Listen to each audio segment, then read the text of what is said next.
Magandang araw po sa inyong lahat. Ngayon po ay matindi na ang usapin tungkol sa climate change. Talagang mahirap nang i-deny na nagbabago ang panahon. At malaki po ang problema ng climate change. Ang tanong ng mga ordinaryong tao tulad natin, ano naman ang magagawa natin dito? Napakalaki ng problema ng fossil fuel, ng greenhouse effects, ng mga renewable energy. Pero kaming ordinaryong tao, ano naman magagawa natin? Kaya kung minsan nakaka-discourage. Pero ngayon po, may pinapakita sa atin na ang pagbabago ay dapat din magsimula sa mga liliit na tao, tulad natin. At yan po yung pagbabago ng lifestyle. Kasi nangyayari itong climate change dahil din sa lifestyle ng tao. Kaya dapat ang lifestyle natin ay hindi sobra. Sobra ng consumerism. Sobra ng pagtatapon ng mga bagay-bagay na hindi naman kailangan. Kaya tayo rin na nagpupulyot ng ating mundo. Para po may magawa tayo, dapat palakasin natin ang ating gawain na maging austere ang ating buhay, maging simple ang ating buhay. Kung hindi man austere, at least simple. Kaya subukan po natin ang sapat lifestyle. Na ang ating lifestyle ay sapat lang, hindi sobra.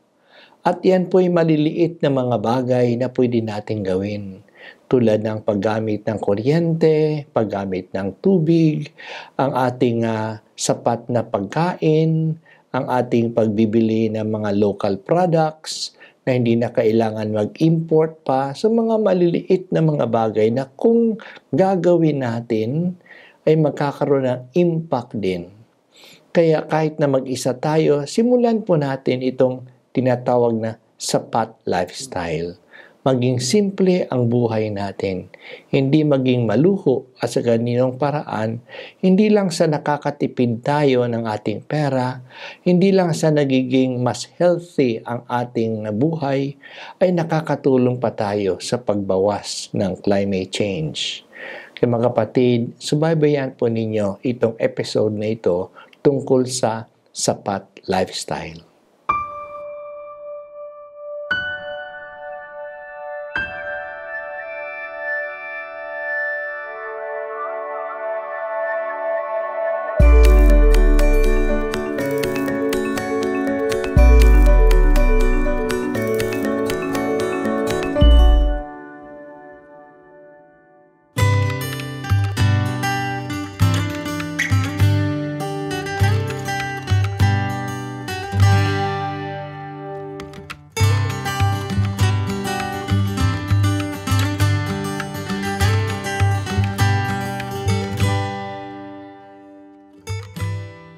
Many are now aware of the dangerous situation we are in when we think about our climate. We cannot deny that global warming is upon us. That's why it cannot be life as usual. We are told that we are reaching the point of no return in global warming. Kaya wala na lang tayo sa climate crisis. Nasa climate emergency na tayo. At kapag emergency ay kailangan may gagawin tayo. Marami na po mga studies to let us know the problem.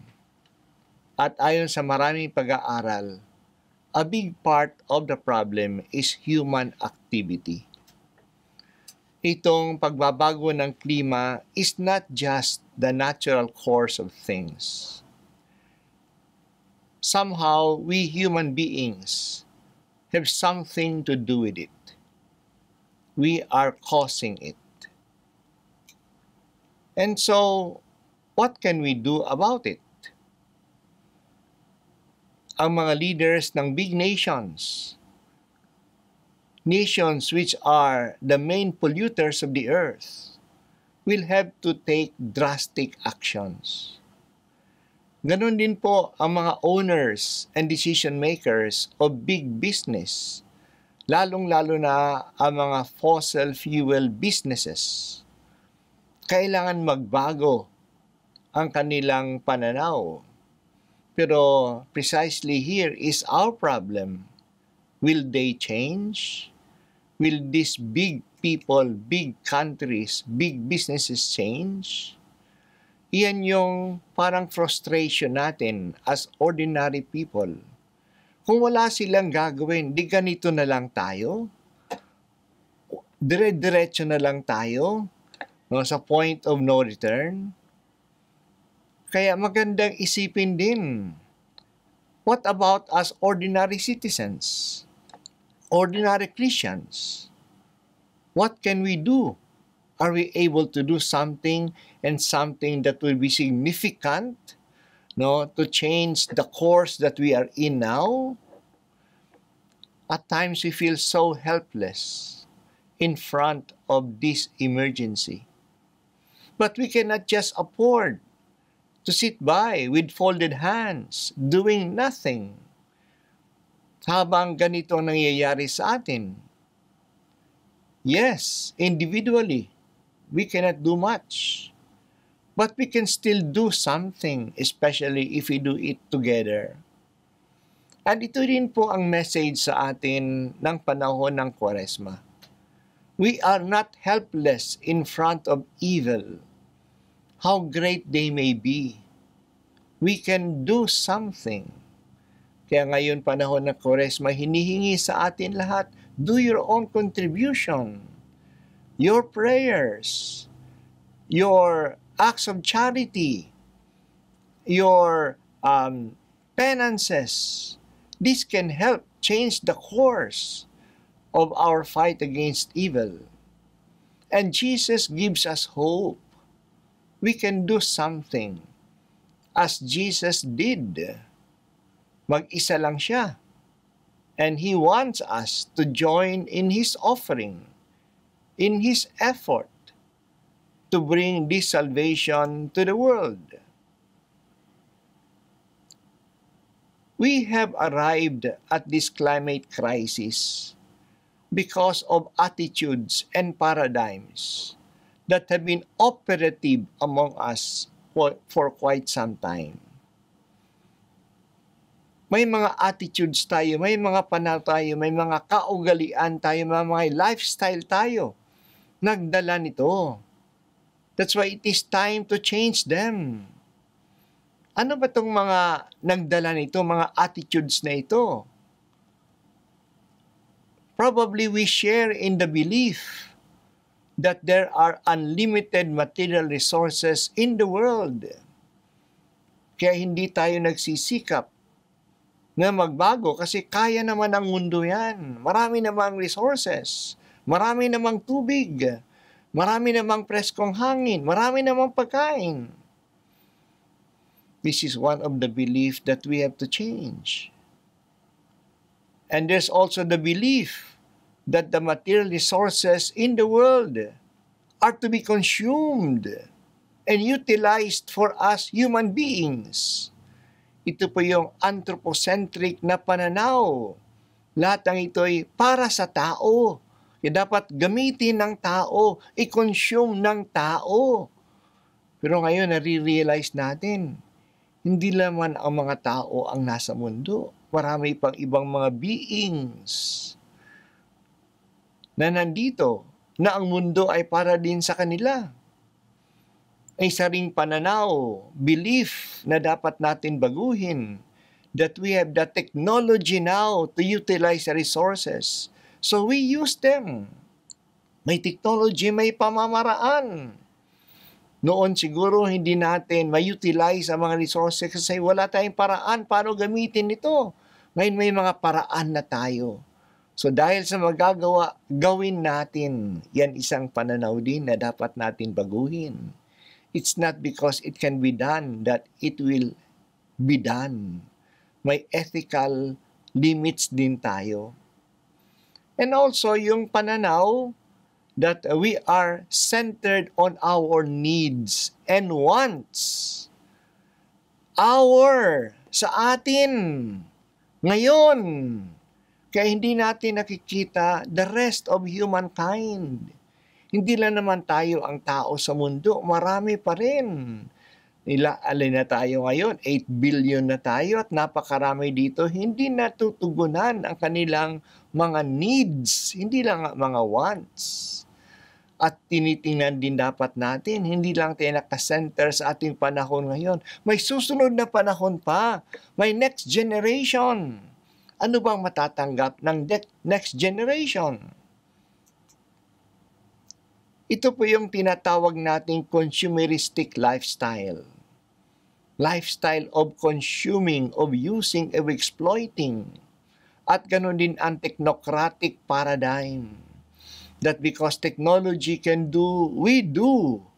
So, somehow technology that dictates what we can do and the pace of our life. And we somehow have imbibed these beliefs, these attitudes, this lifestyle, even unwittingly, na nasa atin na rin, kailangan magbago yan. So each of us can do something to fight this paradigm and the lifestyle it brings. How? Let us again change some of the beliefs that we have held on to. May ibang mga katotohanan na dapat nating inkumbinsi ang ating sarili. Isa na dyan, everything is created not just for us human beings. Kaiwasan na natin yung pananaw na anthropocentric na para sa tao lang. Creation is to be enjoyed by all creatures. Yes, we use them as human beings, but we are not the only beings in the world. We behold and use them also to praise the Creator, lalong-lalo na tayo mga believers. Believers in the goodness of God, the Creator. We see God in the things that He has created and we praise Him, not destroy the things that He has made. Isa rin na bagong pananaw na dapat nating makuha, that the goods of the earth is not only for some but for all human beings. Tinatawag natin itong universal destination of the goods of the earth. At sinabi nga natin, all human beings kasama doon, lalong-lalo na ang mga mahihirap. Sa ating panahon ngayon, mas maraming mga mahihirap kaysa mga may kaya. Kasama din dapat sila, that for the enjoyment and the use of the goods of the earth. At kasama din sa human beings ang future generation. So let us consider all of this as part of the future, as part of our being na dapat makinabang sa ginawa ng Diyos. And the goods of the earth, we believe, is enough to meet the needs of everyone on earth. If they are shared equitably, the earth is enough for all, but not for someone's greed. Ang problema natin, hindi yung kakulangan ng resources. Ang problema natin ay ang kakulangan ng sharing. And precisely, walang sharing kasi nandyan yung greediness, nandyan yung selfishness, na hindi makontento. Ang ilang mga tao na may kapangyarihan para sa kanila lang at para sa kanilang enjoyment at hindi nga para sa kanilang needs. Kaya para po mabago itong pagkasira ng ating mundo, kailangan natin ng bagong lifestyle. At ang pinopropose po namin ay sapat lifestyle. Sapat dapat. Sapat lang, hindi yung sobra. And this sapat lifestyle is encapsulated in the saying that many of us are familiar with. Live simply that others may simply live. Live simply para ang ibang mga tao mabuhay naman. O talagang ganun, kung simple lang ang living natin, sapat ang resources ng buong mundo. Ano yung mga elements ng sapat lifestyle na magagawa ng lahat? Una po, yan nga, live simply. Which can be translated as to live with human products, local products, hindi po imported goods. If we live simply, we live the produce of the place where we are in. Hindi yung galing sa labas. Kapag mga galing na sa labas yan, ang dami ng mga costs na nandiyan. Ang dami ng mga preservatives na nandiyan. No, ang dami ng mga ibang added na mga gastos. Local products are simple and they promote the local economy. If we patronize them, we help the local people. And by patronizing them, we would in time produce better products. Kasi marami nagdadahilan ay mas maganda yung abroad, mas masarap yung abroad, mas matibay yung galing sa abroad. Mas matibay kasi may pera sila. May pera sila kasi binibili ng marami. Pero kung bibili natin ang mga local products, magkakaroon ng pera ang ating mga mamamayan, ang mga local producers, may improve nila ang kanilang produkto. Kaya live simply also means live locally. Live simply also means answer our needs and not our wants and our desires. Huwag tayong magpakagat, huwag tayong kumagat sa mga sinasabi ng mga advertisements. Let us discern between real needs and created needs. At ito mga created needs are fed to us by our consumeristic society, especially by advertisements. So the question that we have to ask whenever we buy things is not whether I can afford it or not. The question to ask is whether I need them or not. Kailangan ko ba talaga? Even if I can afford, kung hindi ko naman kailangan, ba't ko bibilhin? Nakakatuwa na may mga tao na bumili ng mga bagay. Bakit mo binili? Kailangan mo ba? Hindi, on sale kasi. On sale kasi. Ibig sabihin, kaya ko na. Binili ko. Hindi mo naman kailangan. At marami dyan ay naitatabi lang at naitatapon pa. Another element of sapat lifestyle is be aware of others when we buy and consume. The poor have also the right to eat and to decent living. Baka naman sa ating pagkukonsume, we deprive others of their basic needs. Kaya avoid luxuries. Sa mga binibili natin, isang kainan, 5,000, 8,000 pesos ang nagagastos nating isang meal. Para sa ibang mga tao, yan ay pagkainan ng buong linggo. Pagkainan ng buong buwan. So kaya isipin din natin ang iba. Kapag tayo'y namimili, kapag tayo ay nagko-consume. Kung iniisip mo, kung katabi mo ibang mga tao, bibili mo ba ito? Kailangan mo ba talaga?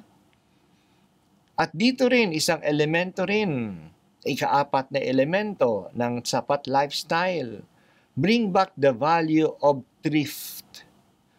Maging matipid, hindi maging maluho.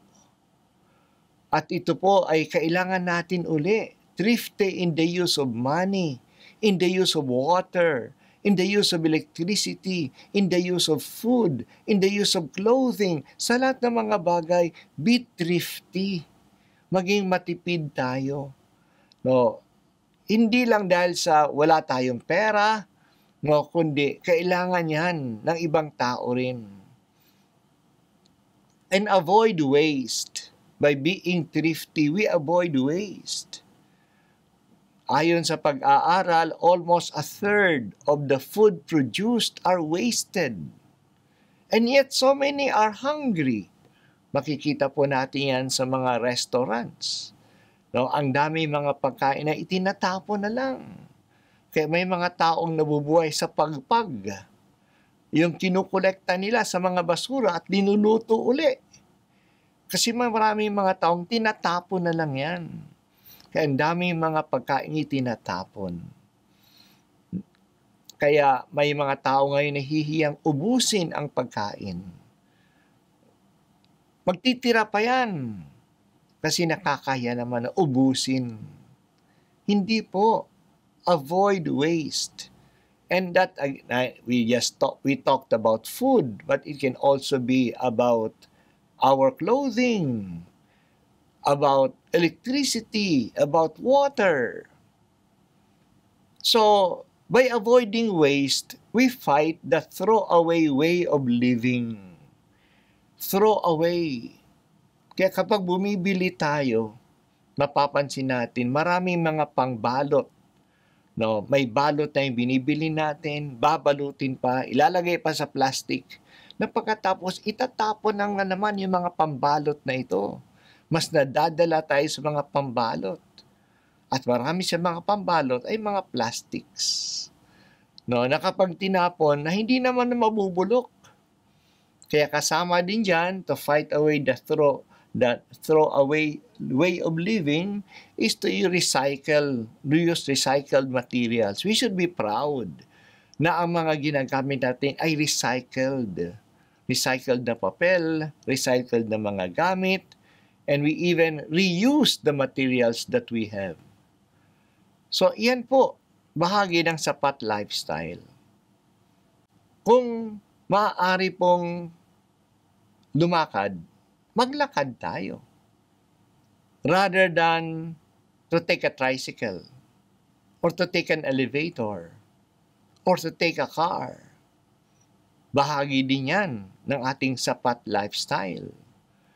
No, na huwag tayong masyadong gagamit ng mga ways of transportation na magastos, na gumagamit ng energy. Gamitin natin ang ating human energy. At kasama po sa sapat lifestyle, yung ating pagiging mabuting katiwala. That we're able to share our time, our talent, and our treasure. Ang mabuting katiwala ay napapansin niya ang mga biyaya ng Diyos. Biyaya ng panahon, biyaya ng talent, biyaya ng treasure. Napapangalagaan niya ito, napapalago, hindi nasasayang, hindi natatapon. At ganoon din, itong mga bagay na ito ay naibabahagi sa iba.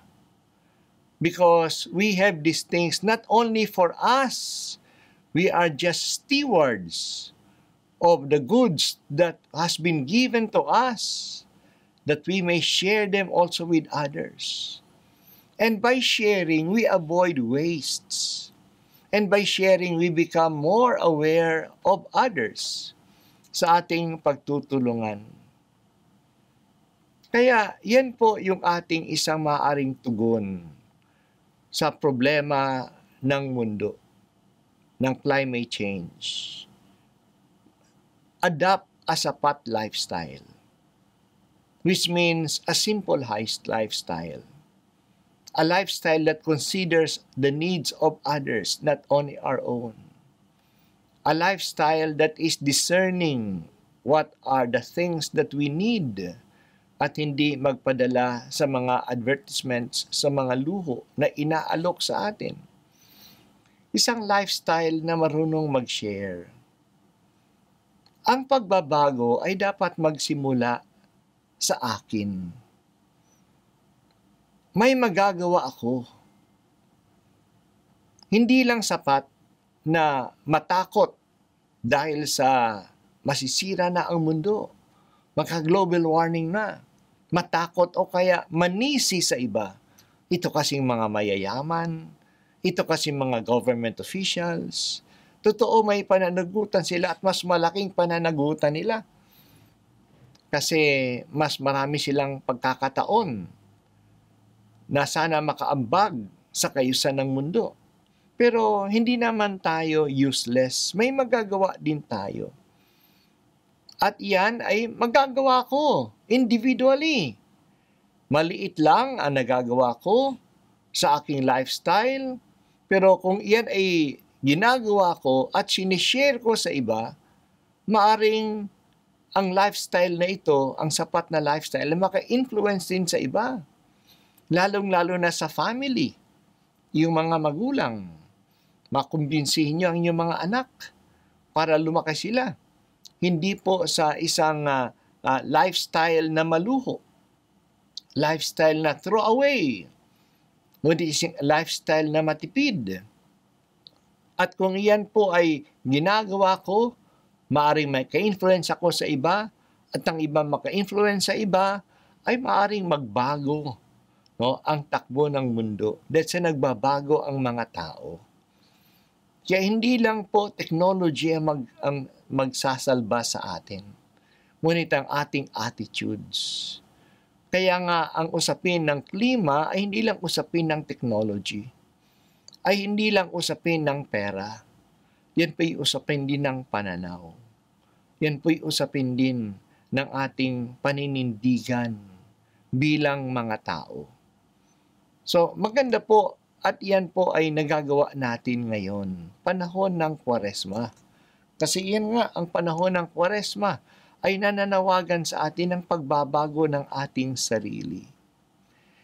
So, kaya sapat lifestyle is in tune with the austerity of life that the season of Lent asks of us. Kaya nga hinihingi sa atin panahon ng Kwaresma na mag-ayuno, magpenitensya. We suffer a little bit. Truly, if we live the sapat lifestyle, medyo may kurot, medyo may sakit kasi nasanay na tayo, no, sa lifestyle na hindi pinapansin ang pangangailangan ng iba, na mas centered sa sarili.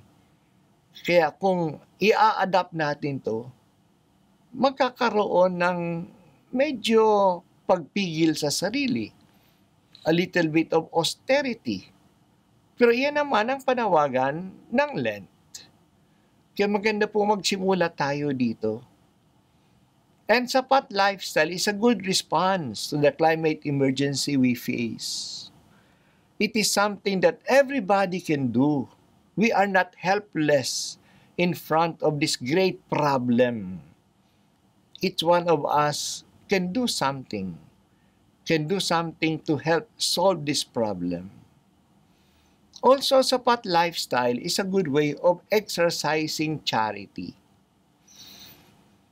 Kasi mag-share tayo. At kung mas maging matipid tayo, yan po ay makakatulong sa mga mahirap. Kaya isang programa, no, na sinusulong ay ang Fast to Feed. We are asked to fast during the time of Lent. Magsisimula ang Lent ng fasting sa Ash Wednesday. Magtatapos ang Lent sa fasting sa Good Friday. And we are asked to fast on the Fridays of Lent. Pero fasting is not just only fasting from food. So yan din, kahit na yan lang, fasting from food. Kapag nag-fast tayo, ang ating matitipid, dahil sa hindi tayo kumain, ibigay natin para makapakain sa mga iba. Lalong-lalo na sa mga bata. Lalong-lalo na sa mga mahirap. At dito sa Pilipinas, may problema na tayo ng hunger. Hindi yung voluntary hunger na nagdaday tayo. Ngunit forced hunger on many poor people at ang kawawa yung mga bata na maaaring magresulta sa stunting. Dahil sa lumaki sila na gutom, hindi sapat ang nourishment.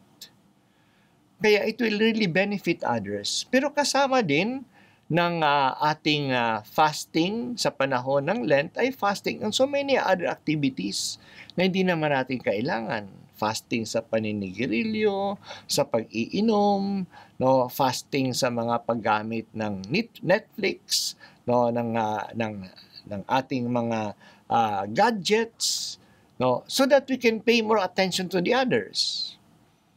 If we just fast in control our use of our gadgets, we can use the time to converse with others, to mind others, rather than just the cell phone.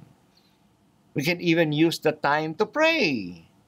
Kaya nakaka-exercise po, nakakatulong itong sapat ng lifestyle sa iba. And sapat lifestyle is also good for our health.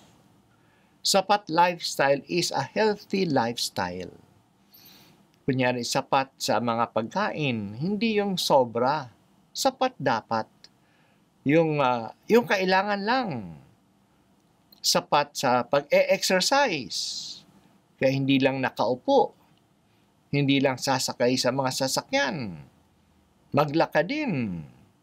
So, use the staircase rather than use the elevator. So, it is also good for our lifestyle.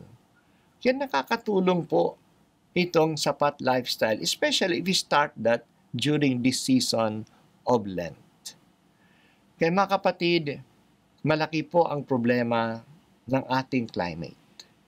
At malaki po ang pananagutan natin for the future generation.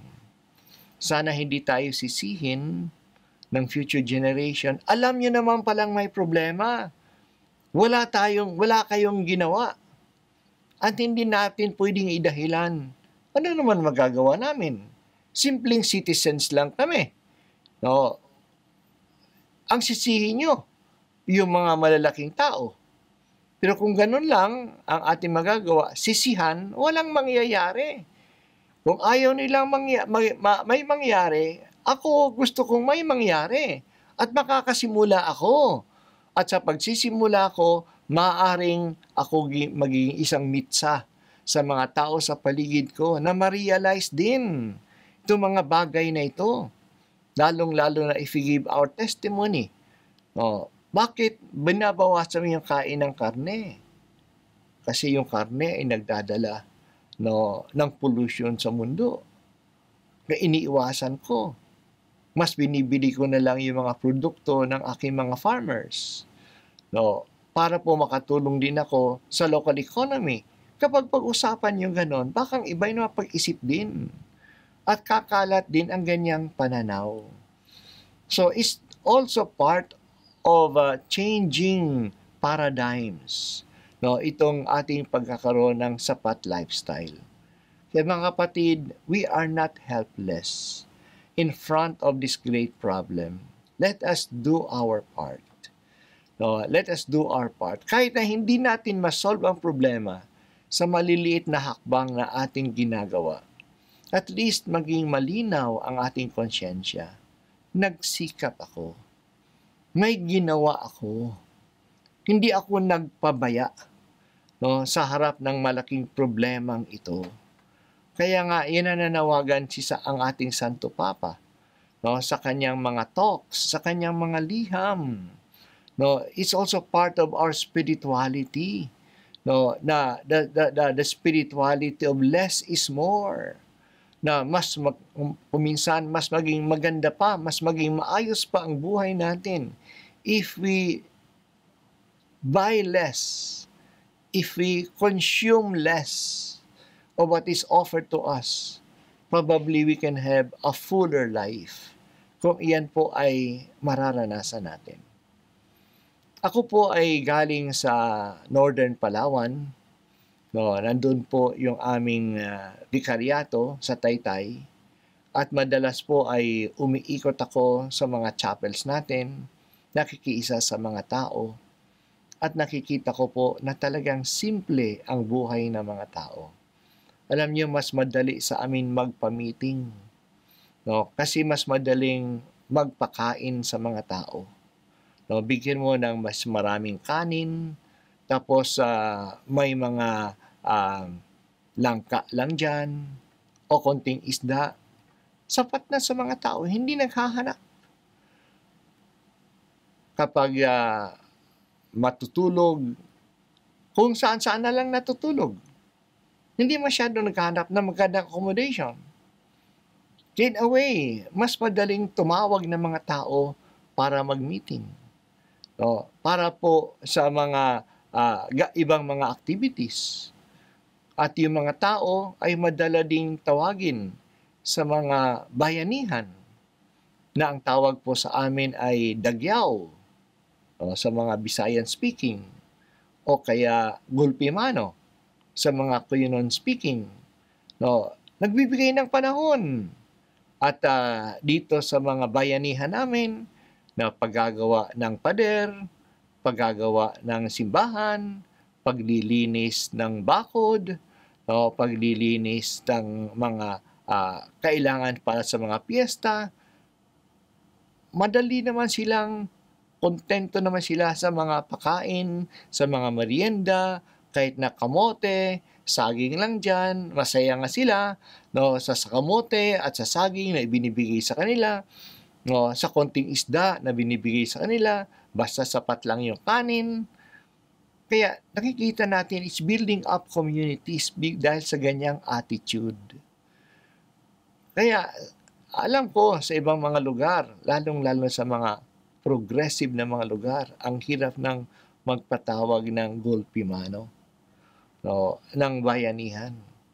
Kaya mas madaling makakilala yung mga tao. Nakikita sila sa ganitong mga activities. No? So iyan po, ang hinihiling ko lang na sana hindi mawala itong ganyang pananaw. Inyong kanyang lifestyle na ito, no, sa mga tao. So, yan po yung makikita pa natin ngayon sa mga liblib na mga lugar, sa mga naiwanan ng lugar.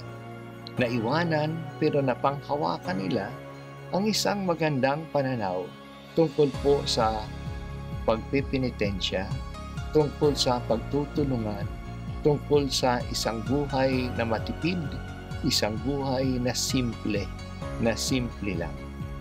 Sana po makuha din po natin itong ganitong pananaw ito. Lalong-lalo na yung mga nakapag-aral, lalong-lalo na tayong may alam, ikalat po natin. Pero ang problema kasi natin dito, hindi lang yung kaalaman. Ang problema natin dito yung pagdidesisyon. Gagawin ko to. Kaya yan po yung pinopropose namin sa inyo.